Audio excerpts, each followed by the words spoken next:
আজকে আমাদের entomology field work ছিল, তো আমরা সকলে মিলে এন্টোমোলজি ফিল্ডে পৌঁছালাম। প্রথমেই মামা AMGS বাইট ট্র্যাপ তৈরি করার জন্য কিছু মিষ্টি কুমড়া পেস্ট করে নিয়ে এসেছেন এবং এতে পানি মিক্স করেছেন যেন এটা শুকিয়ে না যায়।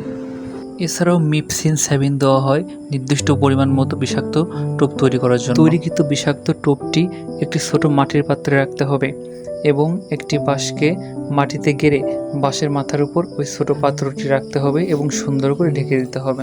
তবে বলে রাখি, আমাদের এই ফিল্ড ওয়ার্কটি ছিল পপুলেশন এস্টিমেশন বা রিলেটিভ মেথডের উপর। আমার সহপাঠীরাও MSG বেইট ট্র্যাপ তৈরি করার চেষ্টা করছিল এবং তারা সফল হয়েছিল। যেহেতু এটা প্র্যাকটিক্যাল ফিল্ড ওয়ার্ক, তো আমাদের এটা হাতে কলমে নিজেদেরই শিখতে হবে। আমাদের সার্বিক সহযোগিতায় ছিলেন professor doctor Mohammad Shamim Hossain Noman sir.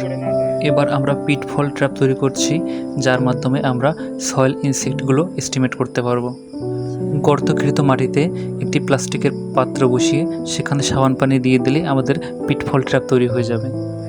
এবার আমরা ফেরোমন ট্র্যাপ তৈরি করতে যাব, যেখানে আমাদের প্রয়োজন হবে ফেরোমন ট্র্যাপ এবং একটি ব্যাম্বো স্টিক। প্রথমেই ফেরোমন ট্র্যাপকে ঝোলানোর জন্য একটি বাঁশ বেঁধে নেব এবং বাঁশের নিচেই আমরা ফেরোমন ট্র্যাপটিকে ঝুলিয়ে দেব। তো তৈরি হয়ে গেল আমাদের ফেরোমন ট্র্যাপ।